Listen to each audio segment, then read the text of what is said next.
हम्म, तो हम लोग शुरू करते हैं।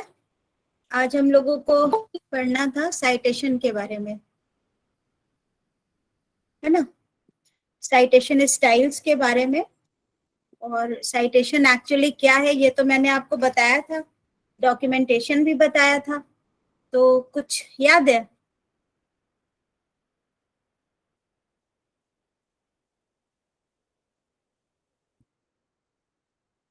डॉक्यूमेंटेशन क्या होता है?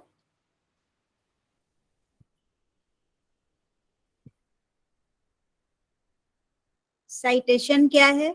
इन टेक्स्ट साइटेशन क्या है? ये सारी चीज हम आपको एक्सप्लेन कर चुके हैं, तो मुझे क्या बताओगे? कुछ याद है जो बताया था? साइटेशन वो होता है मैं कि जिसमें जहाँ से हमने डाटा को लिया है उस हम्म। जगह के बारे में मेंशन कर दिया जाता है एग्जैक्टली कि अगर कोई उसको देख के ही कोई भी जान सकता है कि ये कहाँ से लिया गया है, वहां तक पहुंच सकता है। ठीक है। ठीक। और डॉक्यूमेंटेशन क्या होता है और उसमें साइटेशन क्या होता है? डॉक्यूमेंटेशन में इन टेक्स्ट साइटेशन क्या होता है, ये मैंने बताया था।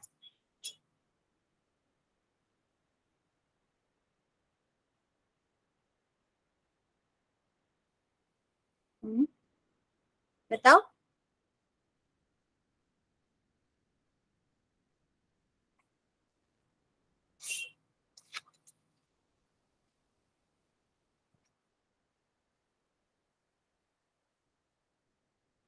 हमने आर्टवर्क्स को एसेस करना सीखा, उनको समझना सीखा।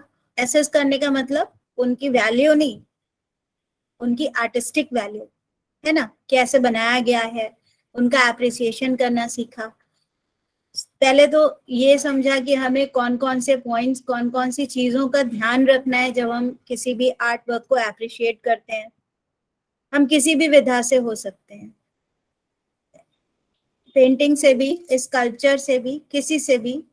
लेकिन आर्ट वर्क्स को बनाने के लिए कोई भी आर्टिस्ट बेसिक 6 एलिमेंट्स को ही यूज करता है, और कॉम्पोजिशन के लॉज वही होते हैं, चाहे हम स्कल्पचर क्रिएट कर रहे हो या फिर हम पेंटिंग क्रिएट कर रहे हो या फिर हम इंस्टॉलेशन या वीडियो इंस्टॉलेशन या परफॉर्मेंस कुछ भी कर रहे हो क्रिएट। मैंने आपको कुछ एग्जांपल्स उसके भी दिखाए थे कि किस तरह से वीडियो परफॉर्मेंस क्रिएट किया जाता है, और उसमें ऑडियंस खुद ही जो है पार्टिसिपेंट हो जाता है।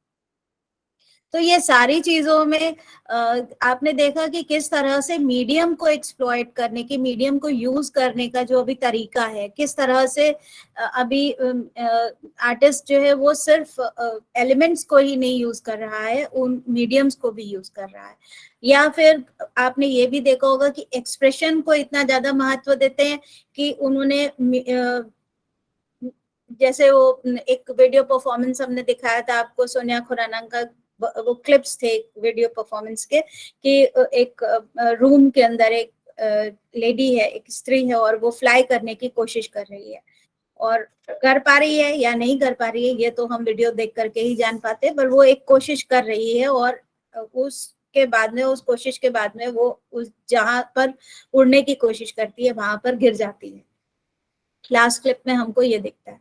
तो ये जो एक तरीका है एक्सप्रेशन का, जहां पर हमने, आर्टिस्ट ने खुद को ही यूज किया है, खुद ही वो एक पार्टिसिपेंट है, खुद ही वो एक आर्ट वर्क है ना।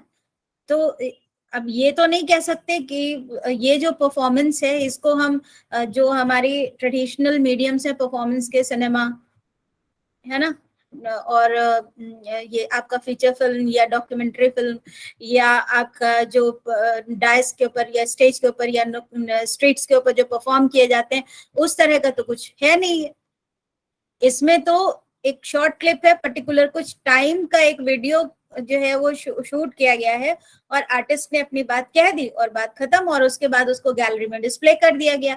अभी ऑडियंस के ऊपर है, वो उसको देखते हैं और वो चारों तरफ चल रहा है, वो अपने आप एक साइकोलॉजिकल इम्पैक्ट छोड़ता है ना। तो इस तरह से हमारा तरीका बदल गया है। एक ट्रेडिशनल मीडियम जहां पर हम स्कल्पचर बनाते थे, तो हमको मालूम होता था, हालांकि वो चीजें अभी भी फॉलो अप होती हैं, वो तो कहीं जाएगा ही ना, जाएगा ही नहीं।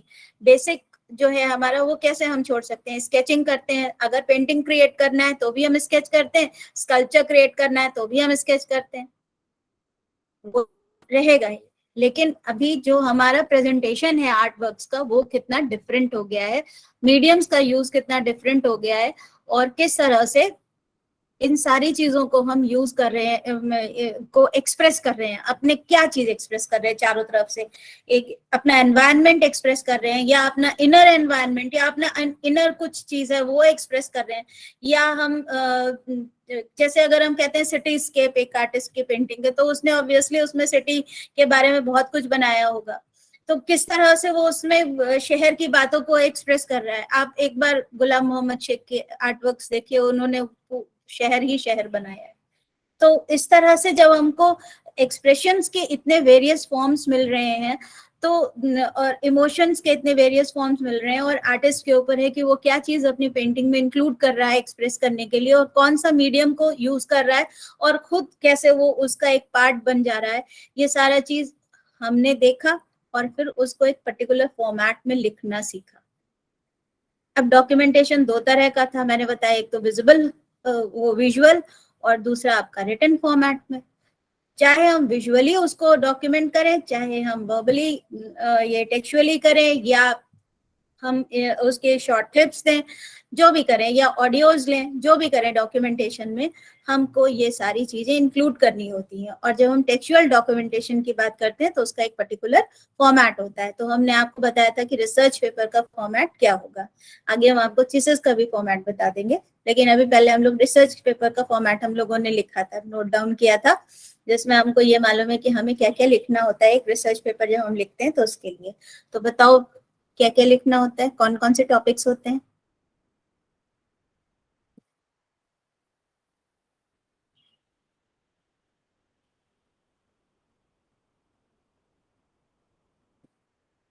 आप आरएम के पेपर में ये सारी चीजें पढ़ रहे होंगे, डेटा कलेक्शन क्या होता है, डेटा एनालिसिस क्या होता है, ये सब कुछ पढ़ रहे होंगे। और मैं बहुत सिंपल फॉर्म में आपको बता रही हूँ, ना किसी बुक की जरूरत है मुझे, ना किसी चीज की जरूरत है, बस मुझे ये जानना है कि हम किस आर्ट वर्क के बारे में बात कर रहे हैं, किस आर्टिस्ट के बारे में बात कर रहे हैं, किस पर्टिकुलर एरा के बारे में बात कर रहे हैं, कौन सा स्टाइल है, ये सारा चीज हमको जानना है। तो हमने सबसे पहले क्या लिखा, एब्स्ट्रैक्ट प्रोड्यूस किया, उसके बाद इंट्रोडक्शन, ये सारा चीज हम लोगों ने लिखा था ना, कीवर्ड्स, है ना, नोट डाउन किया था ना। और उसके बाद में हमारा मेथड्स क्या होंगे, मेथोडोलॉजी, और ये तो आपने शायद स्लाइड भी क्लिक करके रखा होगा। उसके बाद में फिर और हमारे डिस्कशन है, जो हमारा पूरा बॉडी है कि हमने क्या क्या काम किया है, फिर हमारे डेटा क्या हमने कलेक्ट किया है, उस डेटा से क्या इन्फरेंसेस लिए, कंक्लूजन, और उसके बाद में सबसे आखिर में कि हम इसके आगे फर्दर क्वेश्चन कौन सा इन्वेस्टिगेट कर सकते हैं, उसके बाद में रेफरेंसिंग। तो रेफरेंसिंग के बहुत सारे मेथड्स होते हैं। रेफरेंसिंग किसको कहते हैं, अभी जैसे सौरभ ने बताया, साइटेशन क्या होता है, इन टेक्स्ट साइटेशन क्या होता है, और रेफरेंसिंग क्या होता है, ये मैंने आपको एक्सप्लेन किया था ना, थोड़ा सा कुछ याद है? इन टेक्स्ट साइटेशन का पूरा बॉडी लिख रहे हैं, उसमें हम जहां भी किसी चीज का फैक्ट लिखते हैं तो उसके आगे उस चीज को हम मेंशन कर, उनका नाम मेंशन कर देते हैं जहां से, या उस जगह का अपना स्रोत जिसको बोलते हैं उसको मेंशन कर देते हैं। आज अंजलि नहीं है,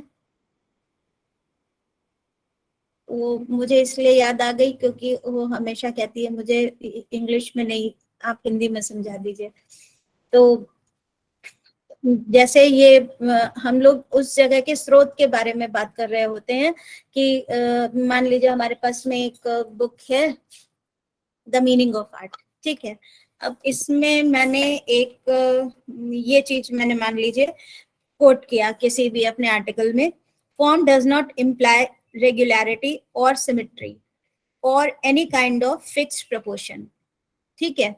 अब इतना मैंने इम्प्लाई किया, यूज किया इस चीज को, तो मैंने उसके आगे इन ब्रैकेट लिखा हर्बर्ट रीड, पेज नंबर 36।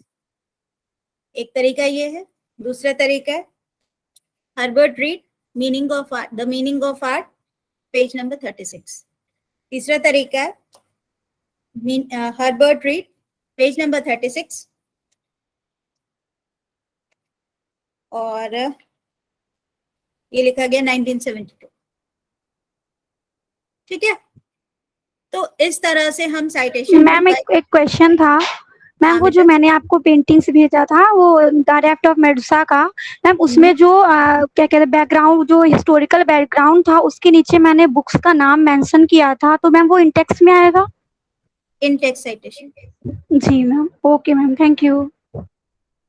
ठीक है, इसीलिए हम लोगों ने बहुत जो जिन पेंटिंग से, जिन आर्टवर्क से हम लोग बहुत परिचित होते हैं, ऐसे ही आर्टवर्क्स हमने देखे। आप तो जब अपना थीसिस करोगे तो बहुत स्पेसिफिक आर्टवर्क्स या स्पेसिफिक फील्ड पर करोगे, वो इतना जाना पहचाना चीज शायद ही हो, लेकिन इसीलिए मैंने दिखाए थे कि आप उसके बारे में जानोगे, मतलब उसके बारे में आपको ढूंढने में आसानी होगी। तो अब आपने समझ लिया कि इन-टेक्स्ट साइटेशन क्या है। अब आते हैं रेफरेंसिंग पर। तो रेफरेंसिंग के भी बहुत सारे मेथड्स होते हैं। एक तो ये मेथड होता है कि हम लोग जैसे पहले करते थे नंबर वाइज। ठीक है, क्या करते हैं कि जो हमने टेक्स्ट, अभी हम ये सारा आपको प्रैक्टिकल करके दिखाएंगे। ठीक है, जैसे हमने एक वर्ड डॉक्यूमेंट टाइप किया, एक पैराग्राफ के बीच में हमने अपना ये चीज अभी हम लोगों ने एक ये चीज इंक्लूड किया, art we must admit is not the expression in plastic form of any one particular ideal. ठीक है, इतना चीज हमने कोट किया। आइडियल के बाद हमने इसको सुपरस्क्रिप्ट में 1 नंबर दे दिया। उसके बाद जब हम रेफरेंस में गए तो ये हमें फुटनोट और एंड नोट में मिलता है। हम इसको इधर फुटनोट और एंड नोट के फॉर्म में दे सकते हैं। तो हम नीचे जाएंगे, मतलब जैसे ही हम इसमें, हमें सुपरस्क्रिप्ट पे जैसे ही हमने 1 दिया, ये नीचे भी 1 आ जाएगा फुटनोट में। ठीक है, या एंड नोट में, और उस 1 पे हम इसका डिटेल लिख देंगे। Read Herbert, the meaning of art, page number 23, उसके नीचे उसका नोट, डिस्क्रिप्शन। ठीक है, तो दिस इज कॉल्ड रेफरेंसिंग। ठीक है,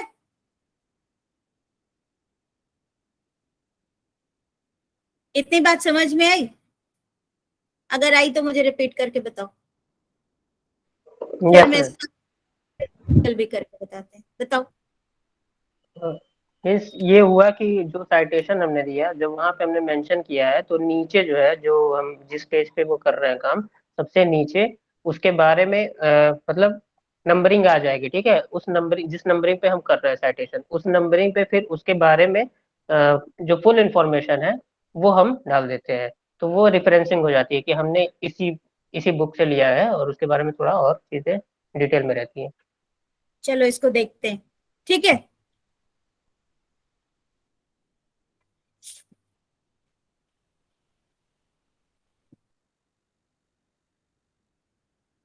आप जो बता रहे हैं सौरभ, वो बिल्कुल सही बता रहे हैं। Thank you ma'am.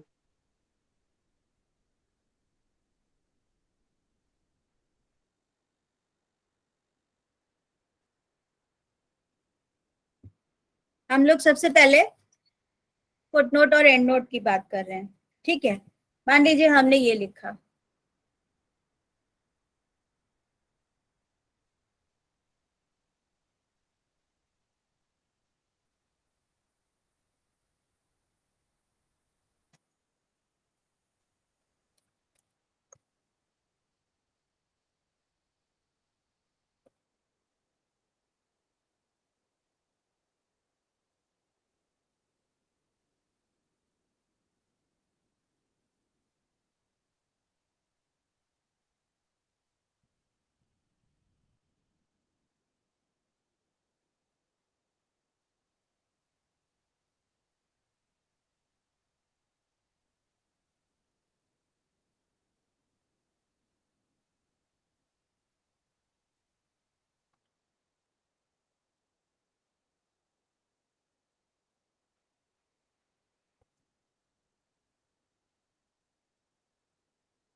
तो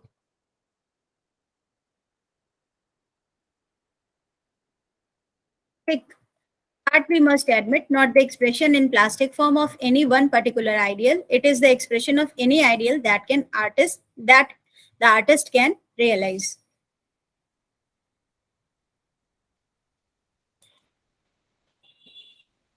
This is like this.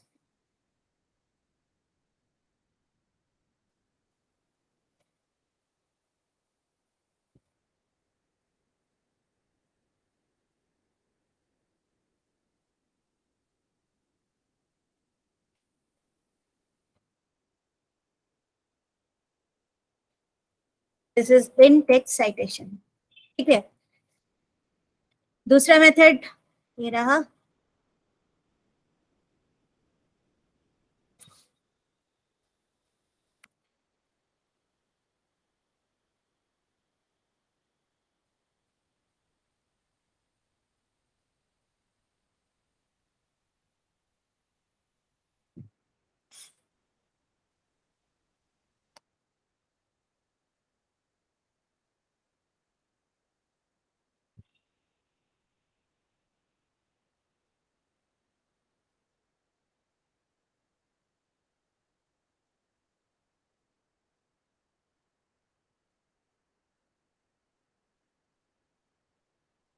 Sorry, I'm just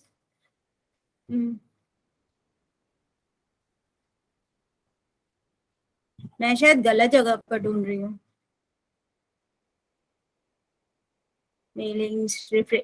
sorry, मैं इंसर्ट में चली गई थी और ढूंढ रही थी वो कहाँ पर मैं ढूंढूं इसको. यहाँ पर आपको मिलेगा इंसर्ट एंड नोट, ठीक है, या फिर इन फुट नोट. तो मैंने कहा इंसर्ट एंड नोट, ये आपका जैसे ही हमने इंसर्ट एंड नोट किया ये 1 पे आ गया. अब यहाँ पर ये चीज आप लिख सकते हैं.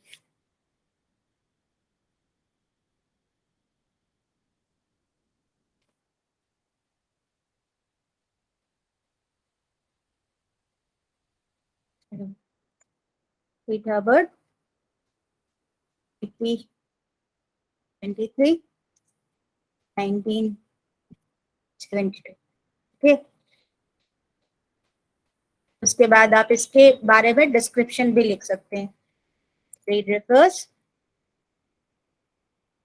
to, ओके, समझ में आ गया? Hello. Yes ma'am. Yes ma'am. अब ये जो तरीका है, एक तो ये तरीका है, अभी ये चीज कम ही यूज होती है ये पैटर्न, लेकिन एक तरीका ये है कि हम लोग इस तरह से इसको एंड नोट्स में देते हैं. फुट नोट्स भी दे सकते हैं. यहाँ पर एंड नोट और फुट नोट आपको नहीं समझ में आएगा क्योंकि जो पेज मतलब जो डॉक्यूमेंट है वो एक ही पेज का है. एंड नोट क्या होता है कि पूरा डॉक्यूमेंट एंड हो जाता है, उसके बाद में इंसर्ट होता है, और फुट नोट उसी पेज पर नीचे आएगा. ठीक है, सो ये आपका रेफरेंसेस इंक्लूड करने का एक तरीका है. ठीक है, दूसरा तरीका क्या है, हमने यहाँ पर लिया आर्ट वी मस्ट एडमिट, या हम कुछ और चीज लेते हैं. Hello ma'am. हाँ बेटा. मैम आप उसके बारे में बता रही हैं जैसे कोई पर्टिकुलर कोई टॉपिक होता है या कोई पैराग्राफ होता है, नहीं समझ उसको वो एक्सप्लेन करना होता है, तो उस बुक के नीचे नंबरिंग करके और उस बुक के नीचे नंबर डाल के उसको. बेटा मैं अभी आपको ये सारे प्रोसेसेस के नाम भी बता दूंगी कि ये साइटेशन का कौन कौन सा स्टाइल है. अभी आप पहले ये समझ लीजिए, मैं एक जनरल आपको बता दे रही हूँ कि कौन कौन सी तरह से. हम ये पूछ रहे हैं मैम कि आप वही समझा रही हैं क्या, वो जो एक्सप्लेन कर देते हैं कभी कभी कुछ चीजों को, पर्टिकुलर कुछ पैराग्राफ को वो बुक के नीचे. हाँ, वही चीज वही समझा रहे हैं जिनको नोट्स कहते हैं. तो इसको आप एंड नोट कहते हैं या फुट नोट कहते हैं. रेफरेंसिंग का ये एक पैटर्न है, ये तरीका है. ठीक है, एंड नोट जो है आपका जो डॉक्यूमेंट है उसके एंड में जाएगा और फुट नोट उसी पेज के नीचे जाएगा, तो वी प्रेफर फुट नोट. ठीक, इन टेक्स्ट साइटेशन ये रहा ऊपर, इसको कहते हैं इन टेक्स्ट साइटेशन. ओके, और यहाँ ये आपका रेफरेंसिंग का एक पैटर्न है. दूसरा तरीका क्या है रेफरेंसिंग का, हम आपको दिखाते हैं। दूसरा तरीका ये है,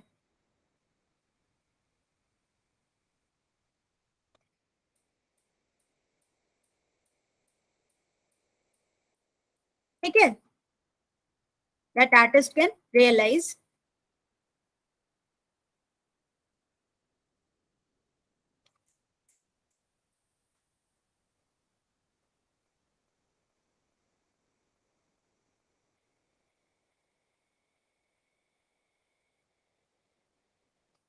ये हो गया।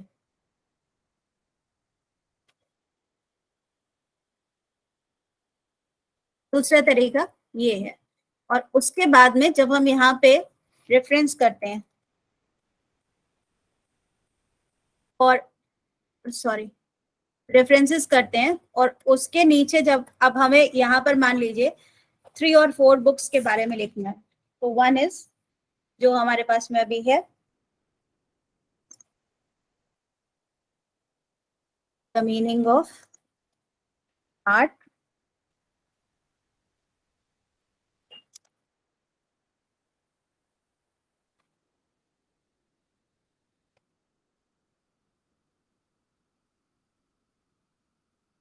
ये छोटा छोटा इसलिए लिख करके आ रहा है बेटा क्योंकि ये एंड नोट के नीचे आ रहा है, अदरवाइज ये आपका अगर एंड नोट नहीं होगा, इसको हम यहाँ पर ले जाएंगे तो ये नॉर्मल उसमें लिखा हुआ मिलेगा आपको।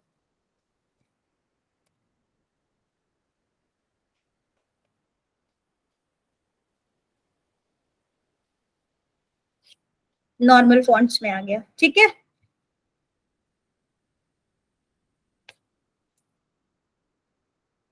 Read Herbert, the meaning of art,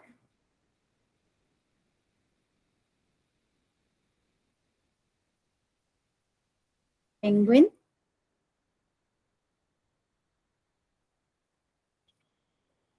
study edition, page number 23,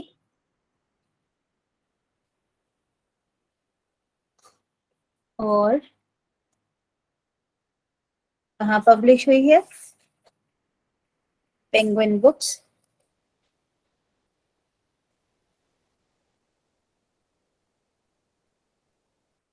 Faber and Faber,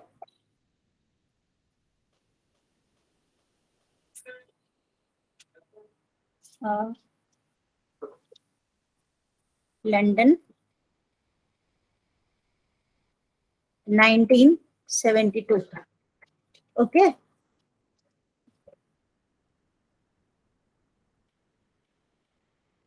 Read Herbert, The Meaning of Art, Penguin Study Edition, PP 23, Penguin Books, Faber and Faber, London 1972.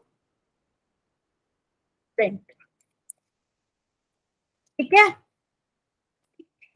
Next comes, अब हमारे पास में दूसरी book भी है। दूसरी book है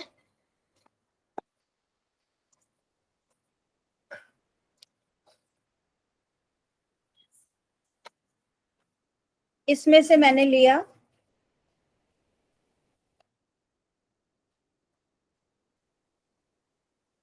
The purpose here is to create an intertextual reading in the shared space of this book. तो कुछ और अच्छा सा ले लेते हैं।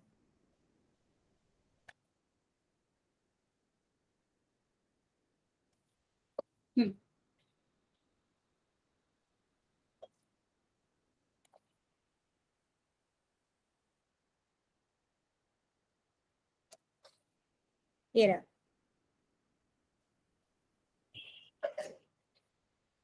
the combination of newer materials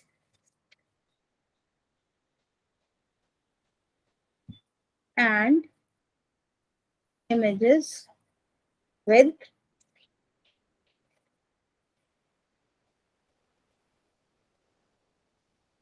inclusion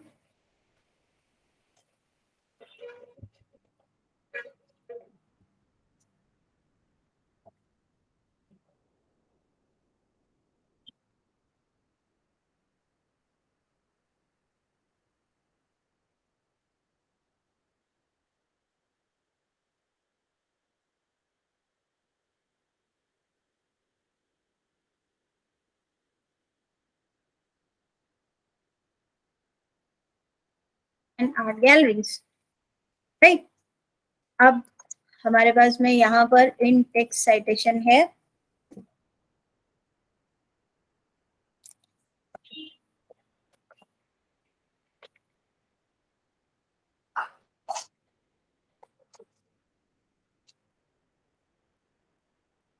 Gayatri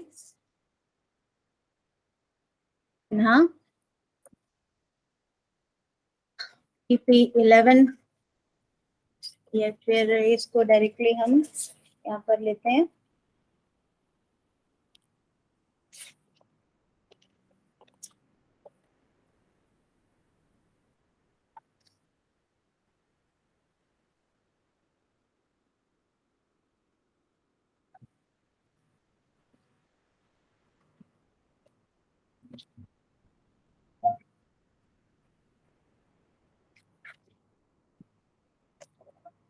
application है ये,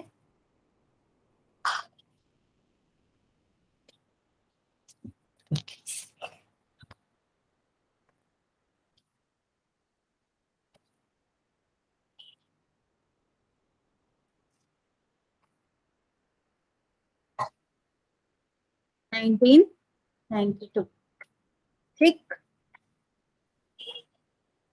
और यहाँ पर हम लिखेंगे, सॉरी यहाँ पर capital G, Sinha Gayatri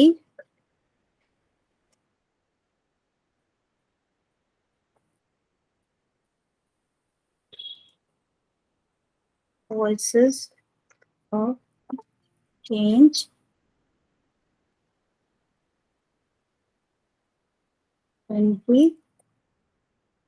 Indian artists, ठीक है, edited by Gayatri Sinha.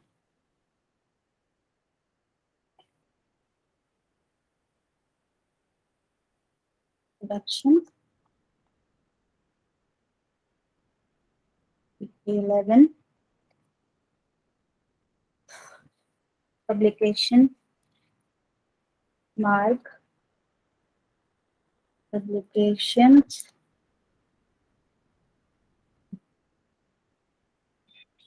Mumbai, Mark Publications Mumbai, और 1990, ओके। और ये भी प्रिंट है। और अगर हमने कोई वहां से लिया है, आपका ये वेब कोई यहाँ पर एड्रेस देना है, तो हम वहां पर प्रिंट नहीं लिखेंगे, उसको वेब एड्रेस लिखेंगे। तो ये हमारा एक तरीका है रेफरेंसेस देने का, समझ गए आप। और ये जो आपका रेफरेंसिंग हमने जो ये यहाँ पर किया हुआ है, Read Herbert the meaning of art, और यहाँ पर ऊपर जो मैंने चीजें, एक तो यहाँ पर मैंने विदाउट ब्रैकेट लिखा, यहाँ पर ब्रैकेट करके लिखा, यहाँ पर पेज नंबर भी इंक्लूड किया, और यहाँ पर मैंने केवल 1 नंबर लिख दिया। ये सारा चीज को हम किस अलग अलग पैटर्न या अलग अलग नाम से जानते हैं, ये चीज अब हम लोग पढ़ेंगे। जो मैंने अभी करके दिखाया वो बात समझ में आ गई है ना आप सबको? जी यस मैम। मैम। ओके।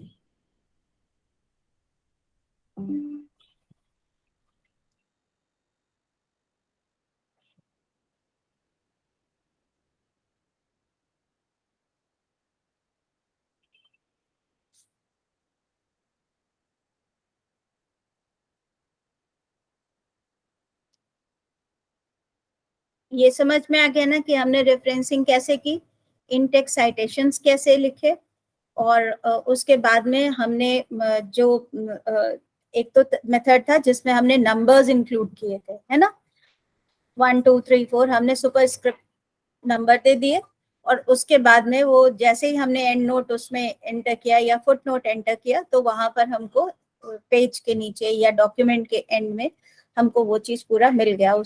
उस जगह पर हमें मालूम है कि हमें इस जगह पर जो हमने कोड किया है वो हमें रेफरेंस उस जगह जाकर देखना है। दूसरा तरीका ये था कि हम 1 2 जैसे भी मान लीजिए हमने कोई एक कोट लिया है, एक बुक से लिया है, तो उसको हमने रेफरेंस में लिखा, उसका पूरा डिटेल लिखा और उसको 1 2 3 4 ऐसे करके पूरा चीज उसमें लिखा। अब इसमें क्या होता है, जैसे अब हमने जो अभी डॉक्यूमेंट आपको दिखाया वर्ड अपना, तो उसमें आपके पास में 2 नाम थे, एक तो रीड हर्बर्ट और दूसरा सिन्हा गायत्री।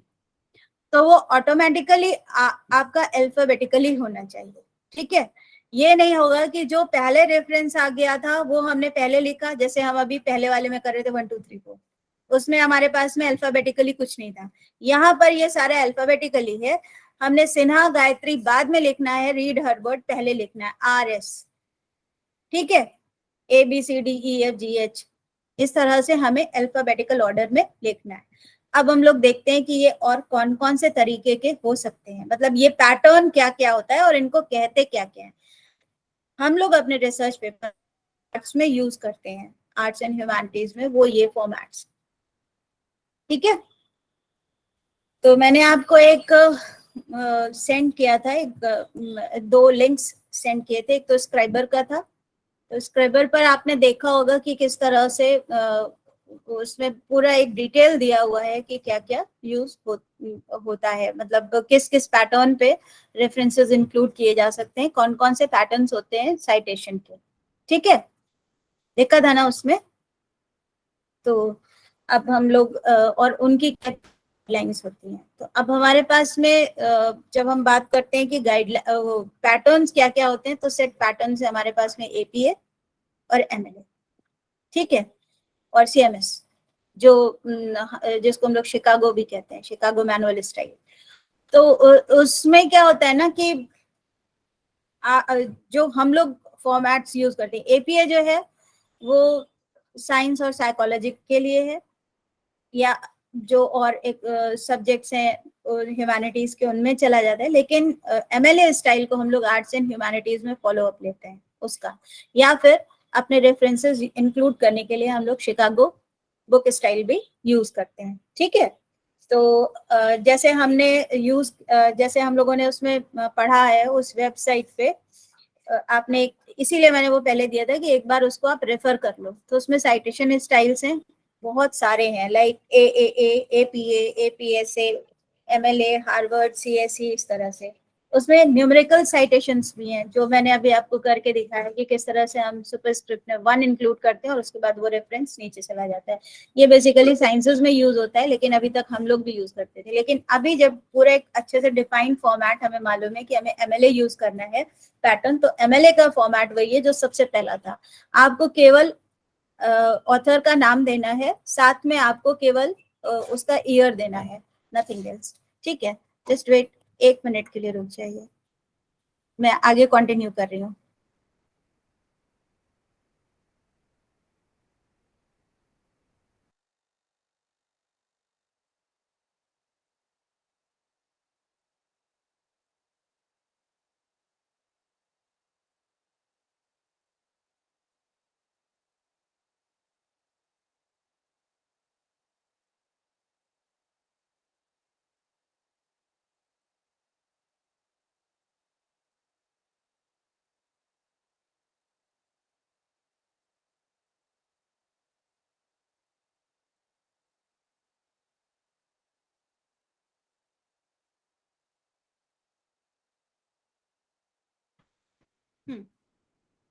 तो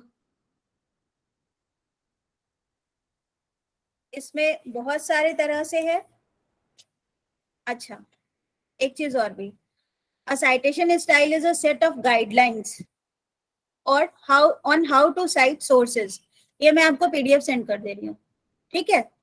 ये उसी वेबसाइट से या उसके जैसी दूसरी वेबसाइट से मैंने लिया है, और ये आप अगर इसको गूगल सर्च करोगे तो ये आपको आराम से मिल जाएंगे सारी चीजें जो मैं बोल रही हूँ। A citation style is a set of guidelines on how to cite sources in your academic writing। Documentation में जब हम टेक्सचुअल डॉक्यूमेंटेशन करते हैं तो वहां पर उसको एकेडमिक राइटिंग कहते हैं। You always need a citation wherever you quote, ठीक है। paraphrase or summarize a source to avoid plagiarism. अगर ये मैंने एकदम पहले बताया था, अगर आप उस सोर्स को साइट कर दे रहे हैं तो वो रेफरेंस हो गया, और अगर आप उसका नाम नहीं लिख रहे हैं तो ये चोरी हो गया। सिंपल सा तरीका है। किसी और की चीज को हम दूसरे शब्दों में भी अगर लिख दे रहे हैं, ह्यूमैनिटीज में अक्सर ऐसा होता है, दूसरे शब्दों में भी लिख दे रहे हैं तो भी वो चोरी ही होता है। How you present these citations depends on the style you follow. और बेसिकली हमने आपको बताया कि हम अपने रिसर्च पेपर्स लिखने के लिए आर्ट एंड ह्यूमैनिटीज में MLA स्टाइल फॉलो करते हैं। ठीक है,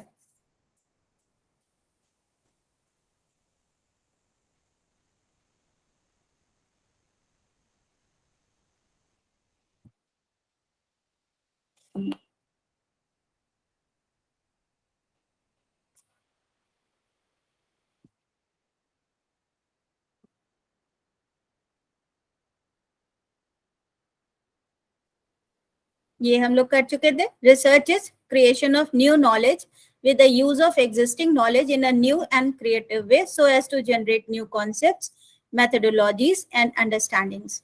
Here, the synthesis and analysis of previous research is included. These included research works are needed to be quoted in proper manner, that is proper way of citation, that is APA, MLA, CMS. हालांकि इसके और बहुत सारे तरीके होते हैं पेरेंथेटिकल citations के लिए, AAA, APA, APSA, ASA, Chicago, author date, CSE, name and year, Harvard and MLA. Numerical citations भी होते हैं, नोट साइटेशंस भी होते हैं। तो हमें कौन सा फॉलो अप करना है ये हमको पता होना चाहिए। MLA stands for Modern Language Association and it is used for, ये साइटेशन का जो पैटर्न है, this pattern is used for arts and humanities. In-text citation for source needs to include the author's last name and the page number or paragraph number on which the information was found. ठीक है, मान लीजिए कोई newspaper है या कोई catalogue है तो उसमें पैराग्राफ नंबर हो सकता है, बुक है तो उसका पेज नंबर हो सकता है और ऑथर का लास्ट नेम हो सकता है। MLA स्टाइल में जो हमने आपको इन टेक्स्ट साइटेशन अभी करके दिखाया ना, जहां पर लिखा हमने हर्बर्ट ब्रीड पेज PP23, तो दिस इज द मेथड। ये हमने बोला है in text citation for source needs to include the author's last name and the page number और paragraph number on which the information was found.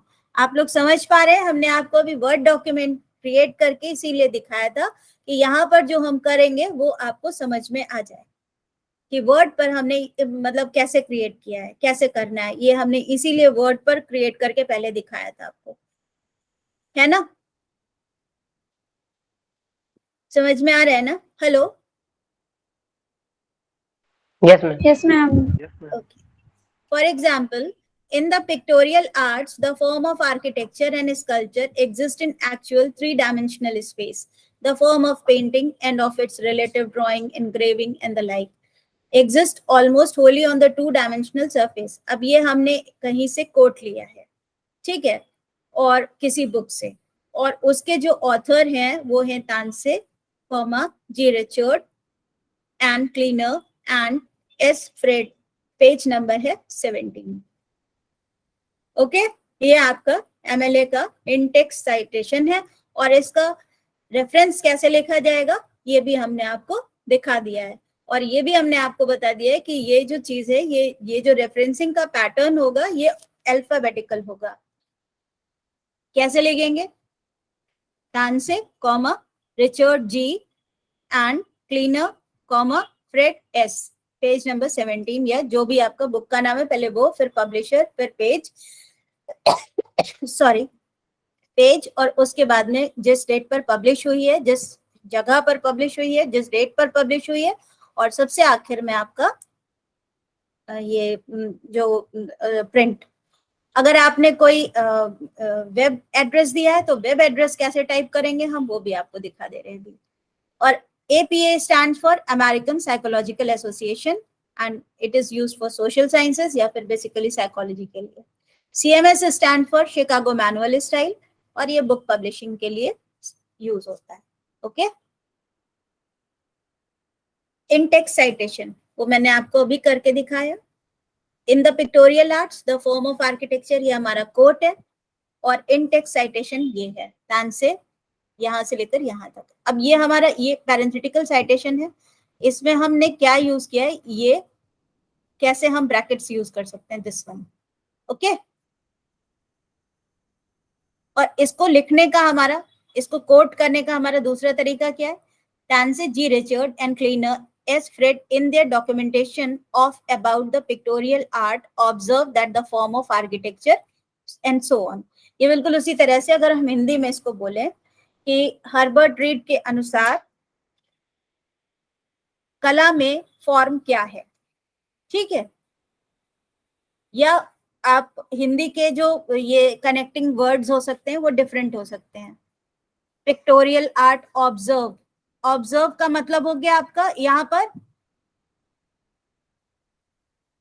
he states, he has found out, ठीक है, ये चीज उन्होंने ढूंढी है, ये हो गया। इस तरह से अग्रवाल वासुदेव शरण भारतीय कला, पेज नंबर 122 से 130 तक। फिर प्रारंभिक युग से तीसरी शती ईस्वी तक, Prithvi Prakashan, Varanasi 2020 edition, print Roy C Craven, Indian art a concise history, page 21, 22, 23, Thames and Hudson, London 1997 print. Okay, ये हमारे तरीके हो गए लिखने के।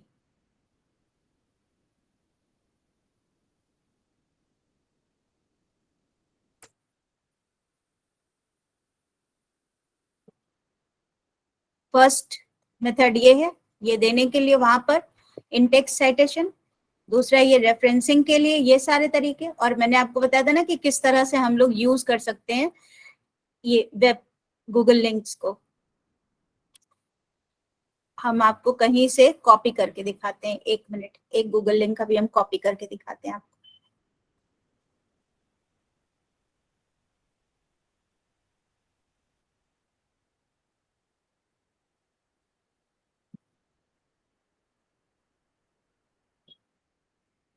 मैम अगर ऐसे किसी बुक में हो तो अगर बुक के थ्रू आप दिखा के समझाती तो थोड़ा और अच्छे से समझ आता। बुक के थ्रू कैसे, मतलब जैसे बुक कैसे देखना है? जैसे VS अग्रवाल की बुक में इस तरह से भी तो साइटेशन किया गया होगा। ये मैंने अभी तो आपको करके दिखाया है बुक के थ्रू, अभी तो आपको दिखाया है। हर्बर्ट रीड और द मीनिंग ऑफ आर्ट मैंने बुक के थ्रू ही तो दिखाया था। दूसरा मैंने लिया voices of change 20 Indian artist, अभी मैंने ये वर्ड डॉक्यूमेंट एक क्रिएट करके बुक के थ्रू ही तो दिखाया बेटा। ये सॉरी ये नहीं था।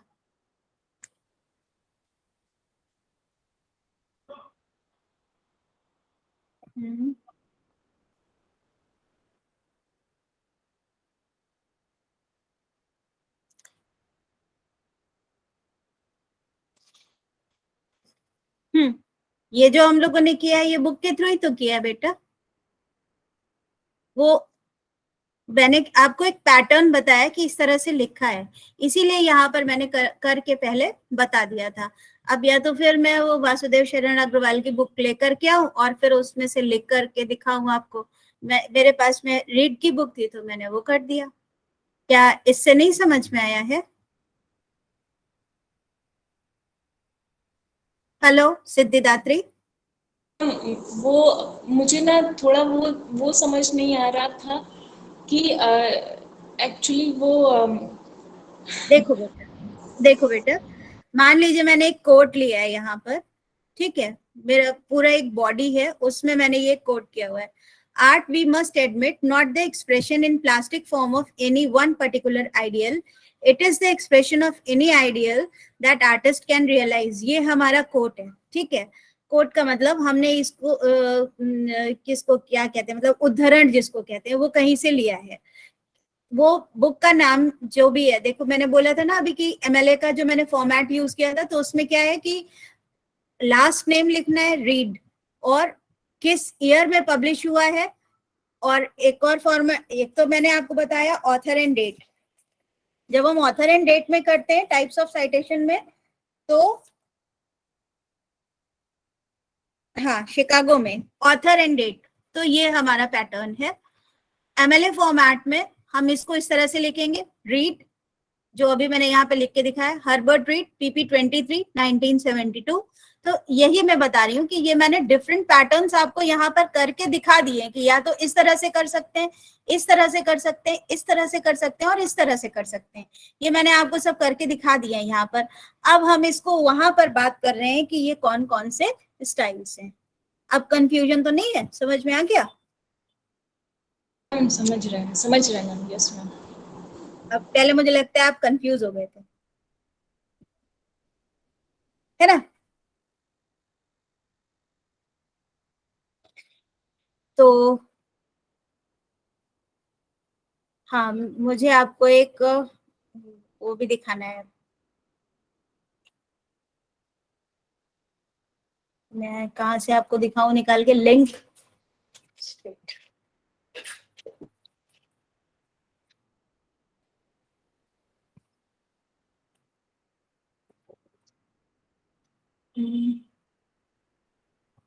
इसमें क्या गूगल सर्च हो सकता है? मान लीजिए हमने सर्च किया, मैम जैसे गिरिराज किशोर अग्रवाल की एक बुक है कला और कलम, तो इसमें भी मैम इसी टाइप से फुटनोट दिए हुए हैं मैम। हाँ इसी तरह से दिए, बहुत अलग अलग। देखो वो बुक है ना, तो उसमें शिकागो, अब उस समय में कौन सा फॉर्मेट यूज हो रहा था, अलग अलग तरीके से होता है। अब आज हमारे सामने जो गाइडलाइंस है हम उसके अकॉर्डिंग लिखते हैं, ठीक है।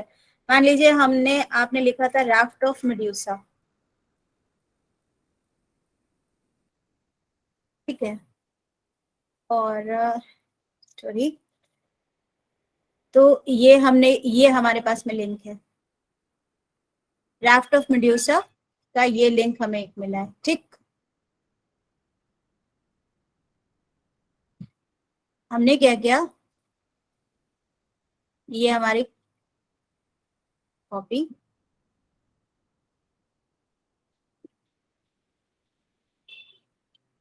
अभी यहाँ पर देख जाओगे तो आप ये भी देखोगे यहाँ पर, ये एक मिनट, ये देखिए साइट, शेयर, प्रिंट, ठीक है।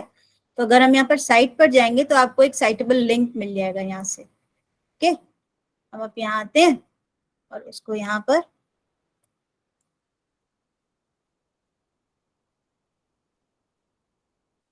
ओके, ये आपका लिंक हो गया, ये हो गया। आपने पहले लिखा था वेब प्रिंट, अब आप लिखेंगे वेब, ठीक। इस तरह से आपको यहाँ पर आपके वेब लिंक्स भी प्रोड्यूस करने हैं। तो ये कंफ्यूज नहीं होना है कि मैम हमें प्रिंट में तो बुक्स मिल ही नहीं रही है। ये लिंक है, आप इस पे कंट्रोल प्लस क्लिक करोगे, आप उसी जगह पहुंच जाओगे, ओके।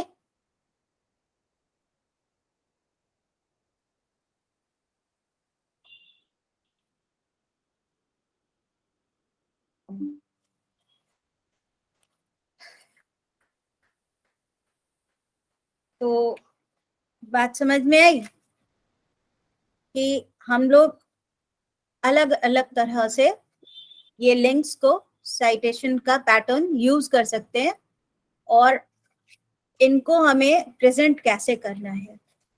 तो टाइप्स ऑफ साइटेशंस क्या क्या होते हैं, पैरेंथेटिकल या फिर नोट्स या फिर न्यूमेरिकल फॉर्म्स में। पैरेंथेटिकल साइटेशंस क्या होते हैं, you include identifying details of the source in parenthesis in the text, parenthesis in the text, ये रहा, नहीं ये रहा,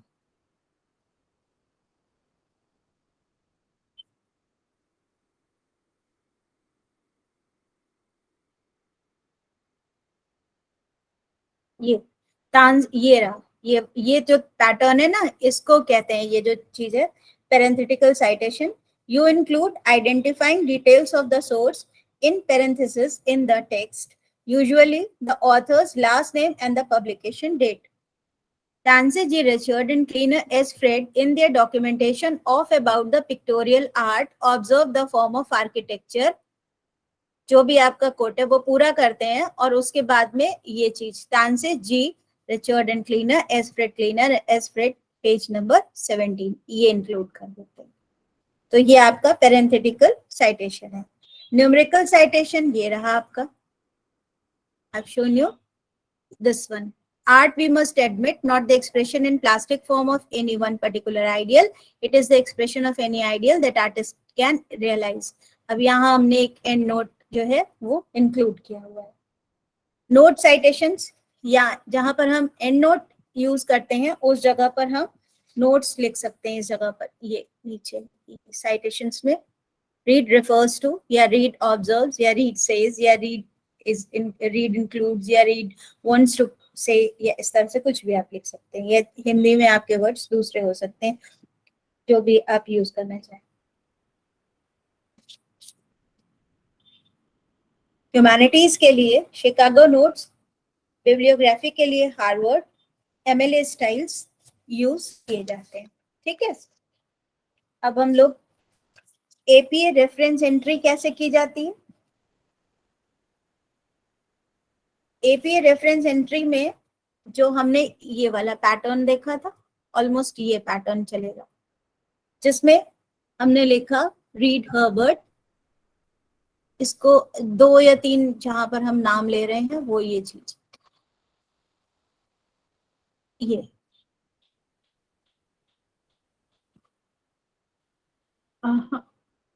यहीं पर देखते हैं। ये नाम लिया हमने Tansey G Richard and Kleiner S Fred page 17। आगे फिर पेज 17 नहीं आएगा, इसके बाद कॉमा, जो भी आपका बुक नेम है, कॉमा, यहाँ पे published place, year, page number, sorry year आपका एंड में है।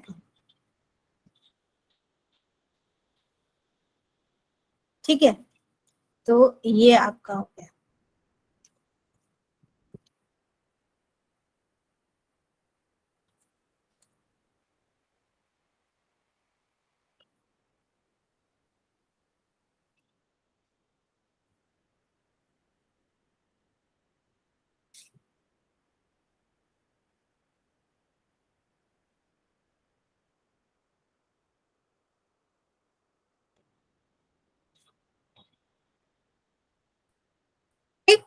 इस तरह से आ गया।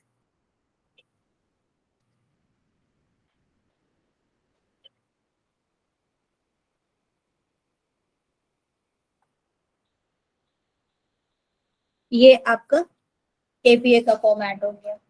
एमएलए का फॉर्मेट ये रहा, इसमें एपीए इंटेक्स साइटेशन आपका, वो मैंने आपको करके दिखाया था अभी। गायत्री सिन्हा 1992। फिर शिकागो ऑथर डेट, इसमें भी यही चीज है।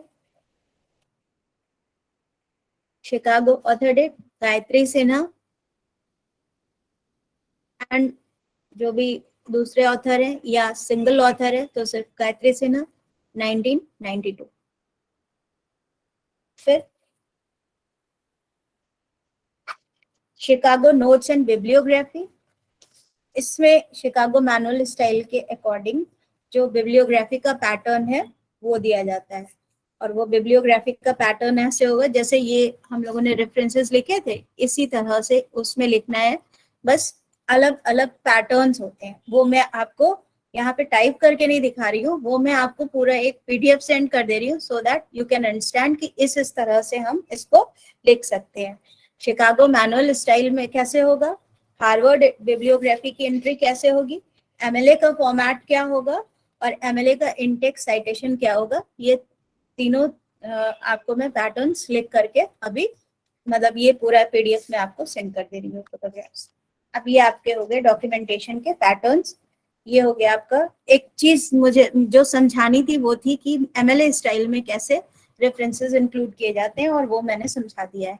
एमएलए स्टाइल में इन टेक्स्ट साइटेशन कैसे होंगे, एमएलए स्टाइल में रेफरेंसेस कैसे लिखे जाएंगे, हमारे डॉक्यूमेंट में कैसे इंक्लूड होंगे, ये मैंने आपको बता दिया है। तो सिद्धिदात्री ये पढ़ करके आप ना कंफ्यूज मत होइएगा। ये मैंने क्या किया ना, जैसे मैंने कई सारे लिए हुए हैं, अग्रवाल वासुदेव शरण भारतीय कला पेज 122 130, फिर ये दूसरा है, फिर ये दूसरा है, फिर ये आपका ये वेब का है, ये मैंने करके यहाँ पर दिखाया है। ओके, रेफरेंसेस आप कैसे लिखेंगे, ये आपका वो जो मैंने आपको करके दिखाया वो तरीका है ये सारा। ओके, अब आते हैं। हम समझ गए हाँ। तो हमारे जो रेफरेंसेस हैं उनको हम किस तरह से यूज करते हैं, फुटनोट मतलब रेफरेंसेस को लिखने के कौन कौन से तरीके हैं। रेफरेंसेस हैं, फुटनोट्स हैं, एंड नोट्स हैं, एक्नॉलेजमेंट है, और इसके बाद में लास्ट हमारा जो पॉइंट आता है वो है further question to be investigated. हमारी जो रिसर्च वर्क है वो तो कंप्लीट हो गया, मतलब हमारा रिसर्च पेपर तो कंप्लीट हो गया, लेकिन फर्दर हमें उसमें और क्या काम करने को आगे मिल रहा है।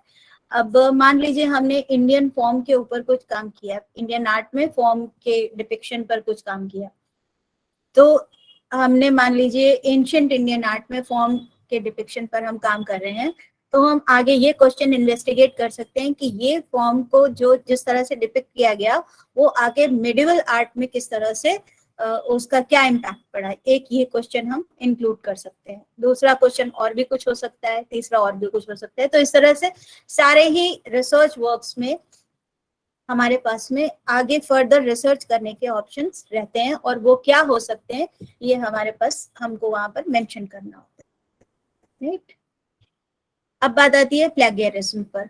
तो प्लेगियरिज्म में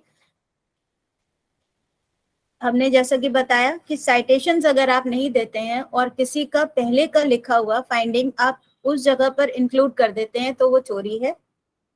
एथिक्स अभी आप पढ़ेंगे, अपने आरएम के पेपर में भी पढ़ेंगे आप कि एथिक्स क्या है, क्यों आपको ये सारा चीज फॉलो करना चाहिए। इसके साथ साथ ये भी होता है बहुत बार, जैसे मैंने बताया कि शब्द बदल कर लिख देना, सिनोनिम्स यूज करके हम वही फाइंडिंग्स लिख दे रहे हैं। हाँ हाँ बोलो मैम, वो आरएम के पेपर में बता रहे थे सर कि अगर शब्द बदल के लिखते हैं या किसी और वे में उसी बात को लिखते हैं तो फिर वो प्लेगरिज्म में नहीं आएगा, ऐसा बोल रहे थे। नहीं नहीं बेटा, वो भी इंक्लूड होगा। सिनोनिम्स आर नॉट अलाउड, वो सर शायद बता रहे होंगे, वो आप समझ नहीं पाए, हम भी नहीं समझ पा रहे हैं। Synonyms are not allowed, synonyms भी अलाउड नहीं होते हैं। किसी और की फाइंडिंग्स को, किसी और के आइडियाज को हम सिनोनिम्स के यूज करके नहीं लिख सकते हैं, हमें ये लिखना ही होगा। जैसे हमने यहाँ पर लिखा था ना, ये Tansey G. Richard and Kleiner is spread in their documentation of about the pictorial art observes that the form of architecture and sculpture exist in actual three-dimensional space. तो हमने उनका आइडिया तो लिया है ना, आइडिया तो हमने उनका मेंशन किया, लेकिन हमने क्या लिखा यहाँ पर, ऑब्जर्व दैट। समझ गए बेटा, मतलब ये कि हमें उनका नाम मेंशन करना ही पड़ेगा। अगर हमने सिर्फ इतना लिख दिया, ये चीज हमने मेंशन ही नहीं किया कि ये किसने लिखा है, और इस फैक्ट को लिख दिया, in the pictorial arts the form of architecture and sculpture exist in actual three dimensional space, the form of painting end of its relative drawing, engraving and the like exist almost wholly owned the two dimensional surface. कहने का मतलब है कि sculpture और architecture जो है वो three dimensional space पर एग्जिस्ट करता है, लेकिन पेंटिंग, ड्राइंग, इनक्रेविंग और इसी तरह के और जो हमारे पैटर्न्स हैं, वो जो स्किल्स हैं, वो टू डायमेंशनल सरफेस पर एग्जिस्ट करते हैं। तो ये आइडिया हमने कहा, ये फैक्ट हमने कहाँ से पिकअप किया, इस बुक से पिकअप किया है, ये इनका किया हुआ काम है, ये इन्होंने इस जगह पर मेंशन किया है। और अगर हमने ये, एक बहुत सिंपल सी चीज है, ये हम लोग बहुत अच्छे से जानते हैं, लेकिन चूंकि हमने इस बुक से ये कोड पिकअप किया है तो हमने इनका नाम यहाँ मेंशन किया है। अगर हम ये आइडिया इनके बिना लिखेंगे तो ये चोरी होगा। ठीक है, हमें यहाँ पर हम इसको दोनों तरह से लिख सकते हैं, इस तरह से भी कि ये हमने इनका प्रॉपर एक फॉर्मेट में दिया, या फिर इस तरह से भी pictorial art observe that the form of. यहाँ पर आप ऑब्जर्व का मतलब हिंदी में कुछ और भी लिख सकते हैं, उनके अनुसार, ठीक है, या वे संदर्भ, इनके संदर्भ में, या उनका कथन है, इस तरह से भी लिख सकते हैं। ओके, तो synonyms are not allowed, don't use them to borrow some other person's ideas। synonyms को यूज मत करिए किसी और का आइडिया बोरो करने के लिए। तो प्लैगियरिज्म को रोकने के लिए अब क्या चीज होती है? कॉपीराइट और पेटेंट्स। ठीक है, हमने जो क्रिएट किया है, जो हमारी फाइंडिंग्स है, उनका हम कॉपीराइट लेते हैं, और कॉपीराइट लेते हैं ताकि हम उनको फर्दर कोई और यूज करे, अपने नाम से ना यूज करे, इसको रोकने के लिए। और इसी तरह से पेटेंट्स हमारे जो हमारे आविष्कार हैं उनके लिए होता है। ठीक है, तो ये दो चीजें मैंने आपको इन ब्रीफ इंट्रोड्यूस कर दी है। बाकी आपके जो डिटेल्स होंगे ये आपको आरएम की क्लास में मिलेंगे। यहाँ पर मैंने ये सारी चीज इसलिए मतलब इन बताने की आपको कोशिश की क्योंकि हम लोग इसको हम पेंटिंग से को रिलेट करेंगे अब। ओके, चलो, हमारे पास में ये एक आर्टवर्क है, और हमें इस आर्टवर्क के बारे में आप बताएंगे। मैम ये पेंटिंग चौर पंचाशिका की है, और हाँ। ये प्री मेवाड़ जो पूर्व मेवाड़ काल का है, उस काल की ये पेंटिंग है। बिल्लड़ और चंपावती की प्रेम कथा है, और कल्हड़ द्वारा लिखा गया है मैम ये।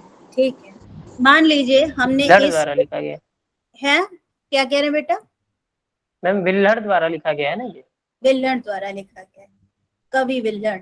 ठीक है, तो अब हमारे पास में इसका पूरा एक इंफॉर्मेशन है, हम इस चीज को पहचान रहे हैं कि ये क्या आर्टवर्क है, किस एरा से लिया गया है, और इसका जो आर्ट का स्टाइल है वो क्या है। अब मान लीजिए हमें इसके ऊपर हमारा एक रिसर्च पेपर लिखना है। ठीक है, तो सबसे पहले तो हमें टॉपिक फाइंड आउट करना होगा कि हमको क्या टॉपिक लेना है, स्पेस का डिवीजन, कलर, या क्या चीज, या पर्टिकुलर एक स्टाइल, या फिर चौर पंचशिखा की कलाकृतियां, या फिर पेंटेड स्क्रिप्ट्स ऑफ चौर पंचशिखा, या फिर depiction of stylised figure in चौर पंचशिखा। कुछ भी, जो भी हमारा टॉपिक है रिसर्च पेपर का, हमने वो एक टॉपिक लिया। उसके बाद में, उस टॉपिक के बाद में एब्स्ट्रैक्ट हम अभी छोड़ देते हैं। हमने सबसे पहले इंट्रोडक्शन लिखा कि हमने इस पेपर में हमें क्या क्या काम करना है आगे। उस इंट्रोडक्शन में हम चौर पंचशिखा के बारे में, उस एरा के बारे में, और उस एरा में जो बन रही हैं पेंटिंग्स उनके बारे में भी लिखेंगे थोड़ा सा, और हमने चौर पंचशिखा को क्यों लिया है, प्रॉब्लम टू बी इन्वेस्टिगेटेड क्या है वो लिखेंगे। और उसके बाद में मेथड, कि हमने ये कैसे फाइंडिंग्स कलेक्ट किए हैं, हमारे मेथड्स क्या क्या थे। मेथड्स के बारे में बेटा अभी आप आरएम में पढ़ेंगे कि किस तरह से आप डेटा कलेक्ट करते हैं, कैसे आप म्यूजियम्स में जाते हैं और कैसे डेटा कलेक्ट करते हैं, ये अलग चीज है। ये हम लोग अभी आगे फर्दर डिस्कस करेंगे कि म्यूजियम से हमें डेटा किस किस फॉर्म में मिलता है और हम उसको कैसे अपने रिसर्च पेपर में यूज करते हैं। लेकिन अभी हम, बहुत सारे तरीके हो सकते हैं, फील्ड सर्वे हो सकता है, बुक्स हो सकते हैं, स्क्रिप्ट्स हो सकते हैं, ऑडियोज हो सकते हैं, फिल्म्स हो सकती हैं। इस तरह से हमको बहुत सारे फॉर्म्स में डेटा मिलता है, और उन सारी चीजों से हमको जो इंफॉर्मेशन हैं उनको प्रोसेस करना होता है, निकालना होता है, एक्सट्रैक्ट करना होता है। उसके बाद हम उसको प्रोसेस करते हैं और उसके बाद हम अपनी फाइंडिंग्स को उसमें मेंशन करते हैं। तो ये हमारा एक तरीका है। तो अब आप ये सुटेबल है? आप लोग इसके ऊपर कुछ लिखना चाहेंगे? एक मैं नहीं कहूंगी कि आप मुझे 5 पन्ने का रिसर्च पेपर लिख करके दिखाइए, लेकिन जो टॉपिक्स हैं आपके रिसर्च पेपर के मतलब सॉरी, जो टॉपिक्स का मतलब जो आपके जैसे क्या क्या लिखना है आपको, जो टॉपिक्स है आपके, एब्स्ट्रैक्ट है, कीवर्ड्स हैं, फिर आपका टॉपिक ऑफ रिसर्च पेपर है, फिर आपका इंट्रोडक्शन है, फिर आपका प्रॉब्लम टू बी इन्वेस्टिगेटेड है। इस तरह से जो भी मैंने आपको टॉपिक्स बताए थे लास्ट टाइम, उसके बेसिस पर आप एक ये पेंटिंग का मुझे लिख करके दिखाएंगे। क्या एक रिसर्च पेपर छोटा सा, 2 या 3 2 पन्ना बहुत है, 2 पेजेस बहुत है। Yes just for, ma'am. Yes ma'am. तो आज हम आपको कितना टाइम ले रिसर्च, सकते हैं? हाँ बेटा, हम कितना टाइम ले सकते हैं इसको लिखने में? आराम से। अभी तो ये मेरी क्लास अभी मैं नहीं करने वाली हूँ, अब सितंबर के एंड में कहीं होगी मेरी क्लास, तो तब तक आप आराम से कर सकते हो। और या मैम फिर अगर थोड़ा थोड़ा आप बता देंगे कैसे कैसे लिखा जा सकता है, कि अब इसी यही तो पेंटिंग का एग्जांपल। यही तो बात है, यही तो बात है। आप मुझे लिख करके भेजो, फिर मैं आपको करेक्शन बताऊंगी ना। आप मुझे लिख करके भेजो। ठीक है मैं मैम, ठीक है। और मुझे लगता है कि ये इतना ज्यादा आगे जाने की क्या जरूरत है। आप मुझे विद इन अ वीक लिख करके बताओ, तो मैं व्हाट्सएप ग्रुप में ही आपको करेक्शंस बता दूंगी, आपके पर्सनल वॉल पे बता दूंगी, या 1-to-1 मीट करके बता दूंगी कि आप इस तरह से इसको करेक्ट कर लीजिए। तो आज आपको रिसर्च पेपर क्या होता है ये पता चल गया, और रिसर्च पेपर लिखना भी आ गया, सही है ना? समझ में आ रहा है ना बच्चों? Yes ma'am. और ये मैं यस आपको मैम। पीडीएफ पूरा सेंड कर दूंगी साइटेशन स्टाइल्स का, लेकिन आपको कंफ्यूज होने की जरूरत नहीं है बेटा। मैंने इसलिए ये प्रिसाइज वे में बताया कि आपको केवल और केवल एमएलए फॉर्मेट फॉलो करना है। इसलिए मैंने आपको जो नॉर्मली जो फॉर्मेट्स फॉलो अप किए जाते हैं साइटेशंस और रेफरेंसेस के, वो होते हैं एपीए, एमएलए और शिकागो मैनुअल स्टाइल। तो सीएमएस या फिर ये आपका शिकागो ऑथर डेट फॉर्मेट। तो इसमें मैंने आपको बता दिया कि कैसे होता है। बाकी तो बहुत बहुत सारे होते हैं फॉर्मेट्स, जिसमें साइंस में अलग होते हैं, मेडिसिन में अलग होते हैं, और आपका साइकोलॉजी में अलग है, ह्यूमैनिटीज में अलग है, सोशल साइंसेस जिसमें मैंने बताया जैसे कि। तो इस तरह से आप कंफ्यूज हो जाओगे। तो अभी आपको अपना, इसीलिए मैंने एक एमएलए फॉर्मेट दिया, एक ये पेंटिंग दी, और भी पेंटिंग्स हैं। If you want to go there, अगर आप चाहो कि ये वाली पेंटिंग मुझे ज्यादा सही लग रही है, तो आप उस पर भी कर सकते हो। एक मिनट, स्टेप स्टेप,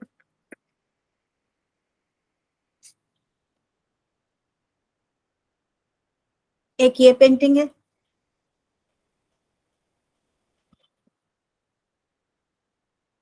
ये अकबरनामा से है।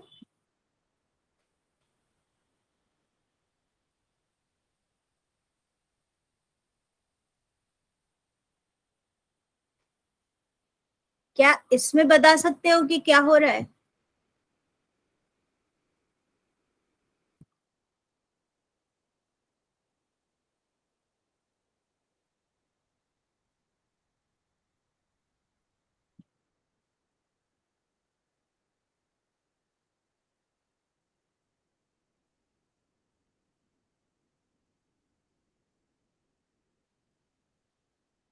ये पेंटिंग अकबरनामा से है।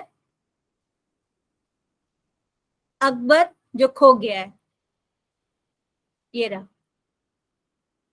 ठीक है। और ये पेंटिंग चौर पंचिका से, ये तो आपने पहचान लिया। और ये पेंटिंग, इसमें बताएंगे क्या हो रहा है? मैम जहांगीर के पूर्वज ऊपर हैं और नीचे जहांगीर है, शायद ये वाली है क्या? नहीं, थोड़ा सा फिर से देखते हैं। मैम जुताई हो रही है खेत की बैलों के द्वारा, लेकिन ये लोग क्यों खड़े हैं वहां पे नहीं समझ आ रहा है। ये ये बोट रामायण में का लिए एक हुए हैं। दृश्य है। ये राम और लक्ष्मण है मैम। नहीं, ये रामायण का दृश्य है, और ये सीता का मैम जन्म। सीता जी का जन्म जो हुआ है मिट्टी से, हाँ, ये वो, सीता का जन्म, हाँ, वही ठीक है। पेंटिंग है। रा- राजपूत रामायण, ये राजपूत स्टाइल। जैसे सूखा है? पड़ता है।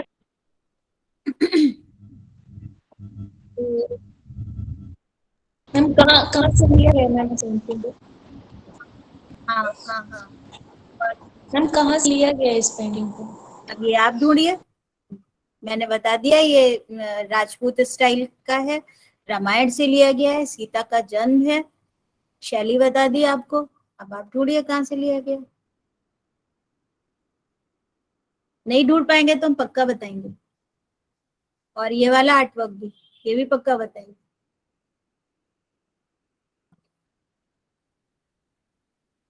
आप लोग रिसर्चर हैं तो इन्वेस्टिगेट करना तो आपको पड़ेगा ही, हम थोड़े ना सब कुछ बता देंगे आपको। और ये फर्स्ट मुगल मैन्युस्क्रिप्ट है, हमजानामा।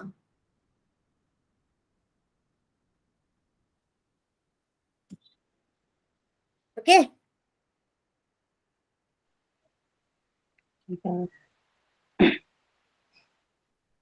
और क्या इसके बारे में कुछ बता सकते हैं?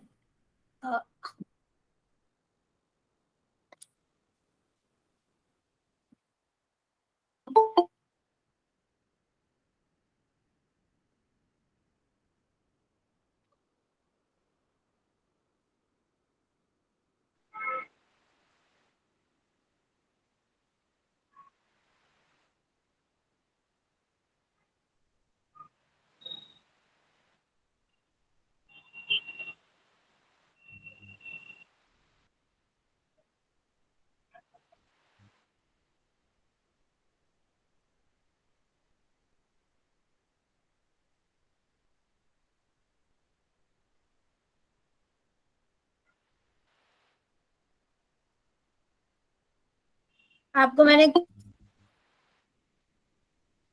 मैंने कई सारे आर्टवर्क्स दिखाए ना, बहुत सारे आर्टवर्क्स आपने देखे, कम से कम 5 और 6 तो आज देखे, और इसके पहले बहुत सारे आर्टवर्क्स देखे थे। अब ये सारे आर्टवर्क्स को आपको, जो मैंने फॉर्मेट दिया है आपको डॉक्यूमेंटेशन का, वो फॉर्मेट पे डॉक्यूमेंटेशन करना है। सबसे पहले हमने एक आर्टवर्क के बारे में लिखना सीखा, एप्रिसिएशन करना सीखा, उसमें क्या क्या एलिमेंट्स यूज हुए हैं, क्या फॉर्म्स हैं, क्या मीडियम्स हैं, ये सारा चीज करना समझना सीखा। सबसे पहले शुरू में आपने हमें वो चीज लिख करके दिखाई थी, है ना। फिर आपने हमको उसको जो एक पैटर्न दिया, मैंने उस पैटर्न पे लिख कर दिखाया, है ना। और किया कि नहीं किया यही। अब आपके पास में एक प्रॉपर फॉर्मेट है रिसर्च पेपर लिखने का, मैं आपको दिखा चुकी हूँ। आपको मालूम है कि कौन कौन से टॉपिक्स के ऊपर आपको लिखना है। आपको मैंने ये सारे 5 स्लाइड्स दिखाए, वो 4 जो भी हैं, ये सारे स्लाइड्स पर आपको कोई भी एक टॉपिक, आप मतलब कोई भी एक पेंटिंग चूज कर लीजिए, या उस पेंटिंग का स्टाइल चूज कर लीजिए। अब टॉपिक आपको चूज करना है, रिसर्च टॉपिक आप चूज करेंगे। ये बहुत इजी है, क्योंकि ये सारे आर्टवर्क्स जो है आपके लिए नोन है, ये स्टाइल्स नोन है, इसलिए मैंने इनको यूज किया। मैंने वेस्टर्न भी नहीं यहाँ पर दिए आपको, मैंने इंडियन आर्टवर्क्स दिए, ताकि आप उसको बहुत, आप उनसे एक्वेंटेड हैं, आप उनको जानते हैं, आप उनको पहचानते हैं, बचपन से देखते हैं, मतलब जब से आप पढ़ रहे हैं एज ए स्टूडेंट आप देख रहे हो, तो आप जान रहे हो। आप चाहो तो उसमें से कोई भी एक आर्टवर्क आप पिकअप करो और उसमें से उसका स्टाइल निकालो, उसके बारे में निकालो, और जो भी मैंने आपको टॉपिक्स बताए हैं आप पूरा एक मुझे प्रॉपर रिसर्च पेपर लिख करके दिखाओगे, ठीक है। Okay ma'am.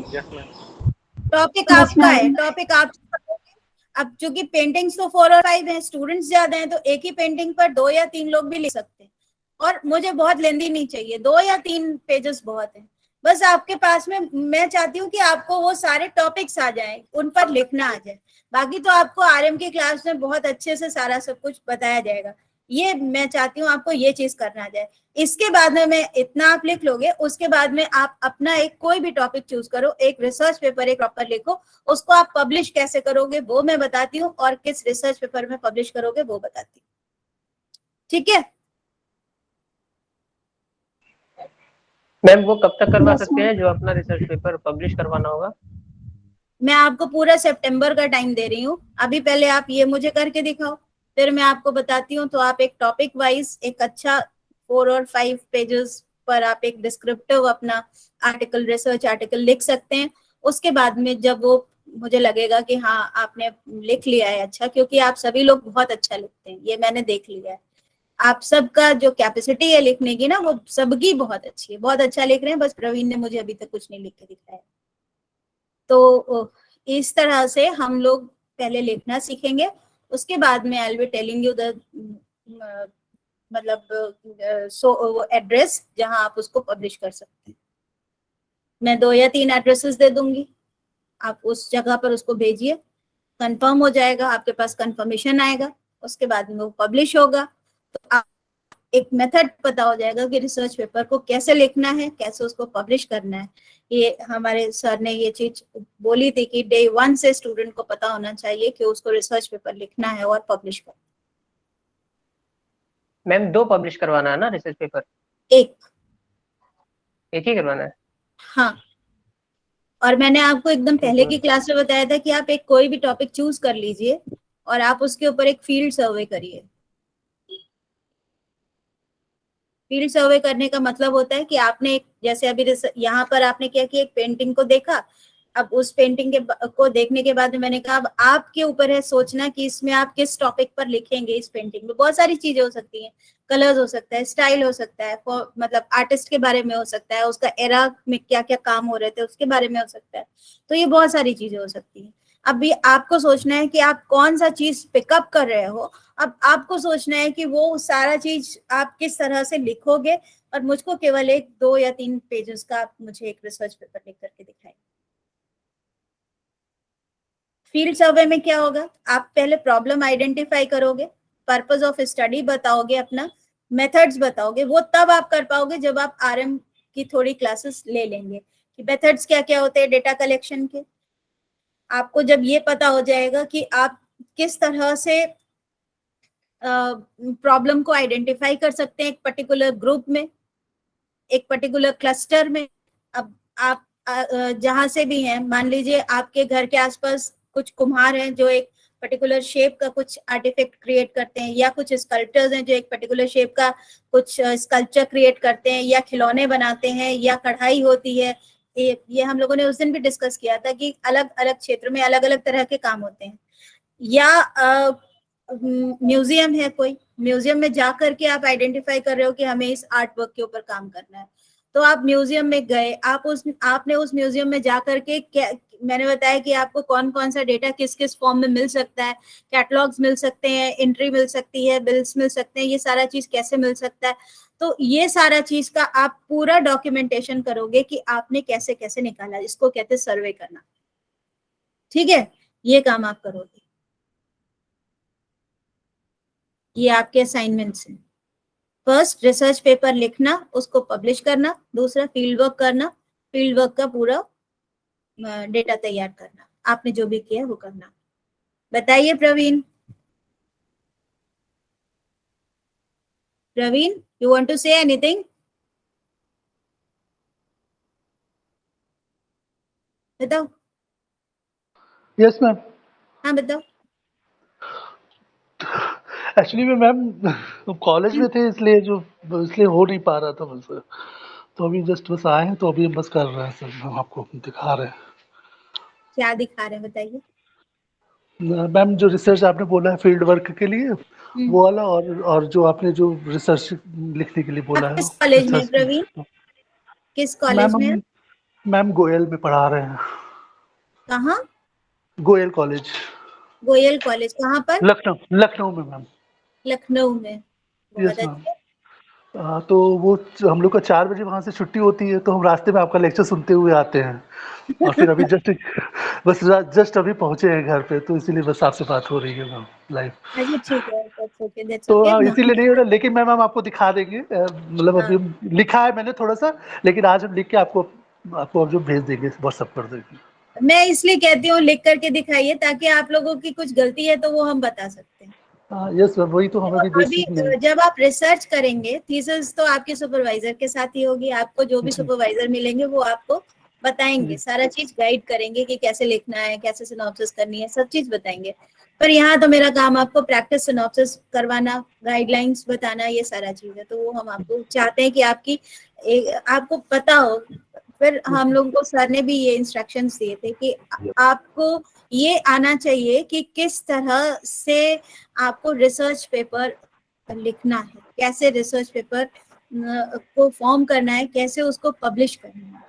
स्टूडेंट को डे 1 से पता होना चाहिए कि उसको रिसर्च पेपर पब्लिश करना है। ये सर के इंस्ट्रक्शंस, और सारे ही स्टूडेंट्स को रिसर्च पेपर्स पब्लिश करने।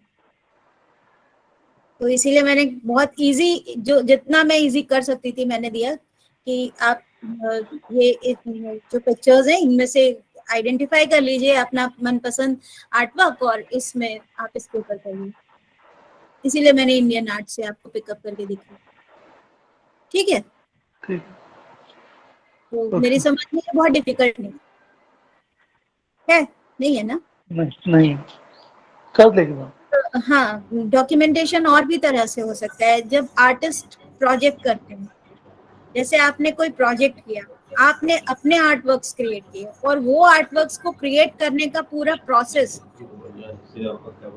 जैसे बहुत सारे आर्ट वर्क्स जो है वो कोई अकेले नहीं क्रिएट करते, कई सारे आर्टिस्ट उसके साथ कोलैबोरेट करते हैं। तो वो जो प्रोजेक्ट के बारे में जब आप लिखते हो तो दैट इज आल्सो डॉक्यूमेंटेड, उसको कहते हैं प्रोजेक्ट रिपोर्ट। ठीक है, ये हो गया आपका सर्वे रिपोर्ट। अब आपने कितनी तरह का डॉक्यूमेंटेशन सीख लिया। रिसर्च पेपर, सबसे पहले तो सिंपल आर्ट एप्रिसिएशन सीख लिया कि किसी भी आर्ट वर्क का एप्रिसिएशन कैसे लिखना है। दूसरा आपने ये सीख लिया कि रिसर्च पेपर कैसे लिखना है। तीसरा आपने सीखा कि सर्वे रिपोर्ट कैसे बनानी है, और चौथा प्रोजेक्ट। ठीक है, अभी सब सीख नहीं लिया है, आप प्रैक्टिस नहीं कर चुके हैं, लेकिन आप उन चीजों से इंट्रोड्यूस्ड हो। ठीक है, माइक्स अपने आप लोग म्यूट कर लीजिए, और जिसको बोलना हो केवल वही माइक अपना अनम्यूट करे, तो मेरे लिए आसानी हो जाएगी, नहीं तो मुझे दिक्कत होगी। उन्होंने ये दिया है।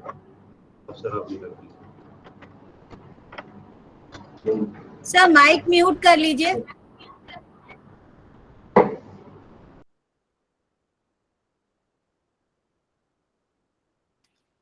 ठीक है, तो इस तरह से आप लोग अपने आर्टवर्क्स अपने आर्टवर्क्स सिलेक्ट कर लेंगे, और उसके ऊपर अपना एक डॉक्यूमेंट मुझे लिख करके दिखाएंगे, and then I will be telling you कि कैसे आपको उसको पब्लिश करना है। ये हमारा आज का काम, मतलब इतना हमें करना था। और नेक्स्ट क्लास में, मतलब नेक्स्ट क्लास आने के पहले ही हम लोग एक पेपर पब्लिश कर चुके होंगे। नेक्स्ट क्लास में हम लोग आर्ट क्रिटिसिज्म के बारे में पढ़ेंगे कि वेस्टर्न मॉडर्न आर्ट के साथ में आर्ट क्रिटिसिज्म कैसे शुरू हुआ। ठीक है, वेस्टर्न आर्ट की हिस्ट्री दूसरे टीचर्स पढ़ाएंगे, वेस्टर्न मॉडर्न आर्ट का क्रिटिसिज्म कैसे शुरू हुआ, कि उसके साथ साथ में मॉडर्न आर्ट का हिस्ट्री, और उसके साथ साथ में मॉडर्न आर्ट के इंडियन आर्ट में क्रिटिसिज्म कैसे हुआ। ये फर्दर क्लासेस में हम लोग इसके ऊपर और आर्ट क्रिटिसिज्म। मैम क्रिटिसिज्म आलोचना कहते तो हिंदी वर्ड क्रिटिसिज्म के लिए आलोचना ही होता है, लेकिन कलाकृतियों के बारे में लिखने की शुरुआत फ्रांस में सबसे पहले हुई थी। जब एग्जीबिशंस का कॉन्सेप्ट शुरू हुआ, मैं एक लिंक आपके ग्रुप में पोस्ट कर दूंगी, आप वो वीडियो देखिएगा, यूट्यूब पर है, बहुत इजी है उसको देखना, लेकिन आपको एक आइडिया मिल जाएगा कि किस तरह से आर्ट मार्केट कितने पहले शुरू हो गया था, किस तरह से फ्रांस में जो मतलब ये चीज शुरू हो गई थी कि जो आर्टवर्क्स हैं, ये कॉन्सेप्ट बनने लग गया था 17th-18th सेंचुरी में ही, कि जो आर्टवर्क्स हैं वो केवल डेकोरेटिव पीस नहीं है, वो इन्वेस्ट करने के लिए। और जब हमको कोई प्रोडक्ट पर हम कभी इन्वेस्ट कर रहे हैं तो ऑब्वियसली हम उसके बारे में बताएंगे तो हम उसके बारे में लिखेंगे, और वहां से ये क्रिटिसिज्म या एप्रिसिएशन लिखने की शुरुआत हुई। आज भी हम ये चीज चाहते हैं, जानते हैं और मानते हैं, और सभी को ये जरूरत महसूस होती है कि आर्ट वर्क्स या आर्ट के इवेंट्स के बारे में डॉक्यूमेंटेशन होना बहुत जरूरी है। तो पहले कैसे होता था, पहले से लेकर आज प्रेजेंट टाइम में कैसे, आज तक में कैसे हो रहा है, ये सारा चीज हमारी फर्दर आगे की क्लासेस में हम आपको बताएंगे, जो अब आगे सितंबर अक्टूबर में होंगे। ठीक है। और इसके अलावा अगर आपका कोई क्वेश्चन है, कोई भी क्वेश्चन है, तो आप मुझसे बात कर सकते हैं, पूछ सकते हैं मुझसे, और मेरे पर्सनल वॉल पर भी आप पोस्ट कर सकते हैं या कॉल भी कर सकते हैं। पर्सनली आकर के पूछना चाहें तो आपको एक शहर ट्रैवल करना पड़ेगा, तो जैसा आप चाहें। ठीक है मैम। हाँ बेटा। हाँ मैम, एक चीज़ मुझे पूछना है कि जैसे रिसर्च पेपर में एक्चुअली मेरा जो टॉपिक है, मतलब पेंटिंग जो मैं करती हूँ, मेरा पॉल्यूशन को लेकर के है, तो क्या मैं उस पे कर सकती हूँ पॉल्यूशन और वही पॉलीथीन? आप किसी भी टॉपिक पे कर सकते हैं, लेकिन आगे करना। अभी मैंने आपको जो 5 और 4 आर्ट वर्क्स दिखाए, अभी आप उसमें जी से जी। सिलेक्ट। ठीक है। अच्छा अच्छा जी, ठीक है मैम।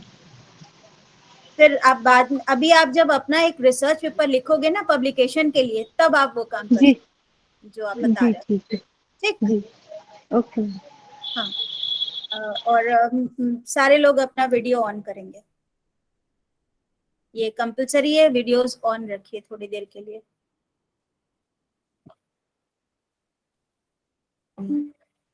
ठीक। तो मैं क्लास एंड कर रही हूँ, मतलब